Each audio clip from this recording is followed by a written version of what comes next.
Hello mga ka-channel, for today's vlog is gagawa po tayo ng cheesy macaroni.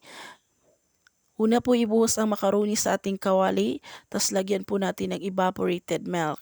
At hayaan po natin siyang kumulo hanggang lumambot po yung ating macaroni. Well, kumukulo siya, pwede nating ilagay ang ating cheese powder para mahalo siya ng maayos. Pagkatapos po natin siyang haluin, hayaan pong kumulo ulit hanggang mawala po yung sabaw or lumambot na din yung ating macaroni. Tsaka natin ilagay yung ating mozzarella cheese. Tas hayaan po natin ng saglit para po matunaw yung ating mozzarella cheese.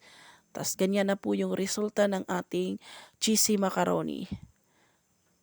Gawin nyo na po dahil madali po siyang gawin at affordable po siya.